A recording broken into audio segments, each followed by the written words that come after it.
welcome back. I'm absolutely thrilled to guide you through today's explainer.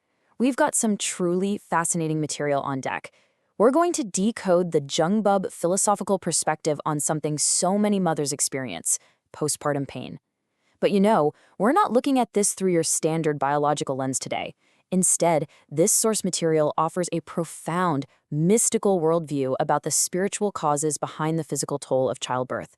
Let's get right into it. So, I want to pose this question directly to you right off the bat. What if postpartum pain isn't just physical, but actually spiritual? For this analysis, we're shifting entirely away from modern medical explanations. The source text we're diving into suggests that the pain, the chills, and those enduring physical struggles following childbirth, they're actually deeply rooted in spiritual laws and the unseen energies of the universe. Okay, let's jump right into part 1, Secrets of Postpartum Pain. To really grasp the spiritual side of this, the source says we first have to fully acknowledge the extreme physical toll childbirth takes on the human body. According to the text, giving birth isn't just some basic animalistic biological function. It's a monumental exertion. The mother's body goes through a massive energy expenditure just to grow a fetus. During birth, the body completely expands, and structurally speaking, the mother's pores dilate completely. The source emphasizes that this physiological event is simply too immense, too taxing for the mother to endure all by herself without outside help. Which naturally brings us to part 2, Heaven's role in childbirth. So, if the task of childbirth is too big for the mother alone, who exactly is stepping in to help? The text makes a really clear distinction here. It's actually not our human ancestors. Instead, it requires the direct intervention of the heavenly gods, specifically Samsin. Now, you might know her as a simple grandmother figure from traditional folklore, but the text elevates her to a powerful triad deity. We're talking about a divine force utilizing the combined energy of heaven, earth, and humanity to protect both the mother and the child during this incredibly vulnerable state. And this divine protection operates on a very specific timeline. It's known as Samchil, or a 21-day period. Right from day 1 of the birth, the heavens actively shield the mother. Why? Because her expanded body and those completely opened pores are basically defenseless. Over these 21 days, this heavenly shield allows her physical body to safely contract and heal up.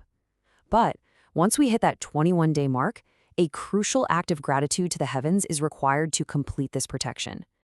And that leads right into part 3, the danger of ownership. All right, get ready because this is where the text introduces a massive paradigm shift.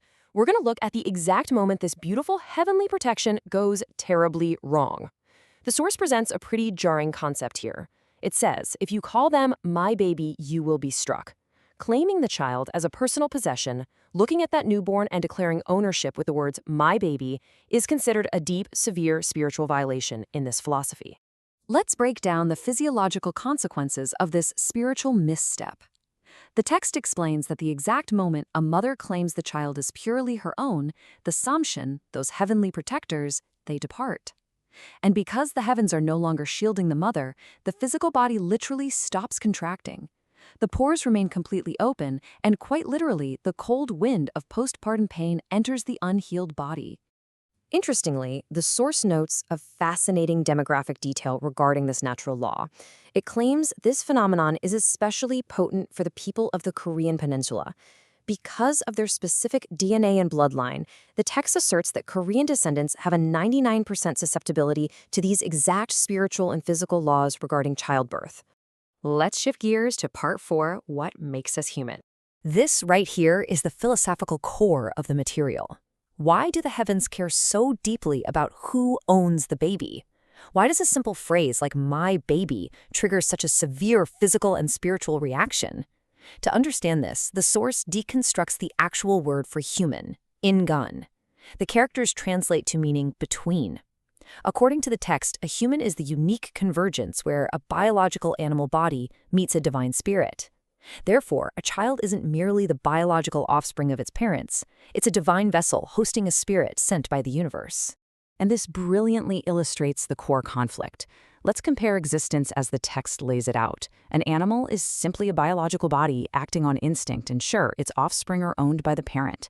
A human, or engon, however, is biology plus a divine spirit. It requires heavenly intervention to be born, and ultimately it belongs to the universe.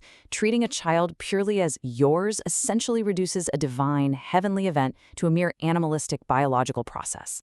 The source identifies humans, particularly within this philosophy, as Cheonson, which translates to descendants of heaven. As Cheonson, humans are meant to be masters of great nature. This means we have a much higher duty to understand and align with the laws of the universe, rather than just acting out of base biological ignorance. So claiming ownership, that's acting in direct ignorance of this universal law. Let's move on to part 5, the path to healing.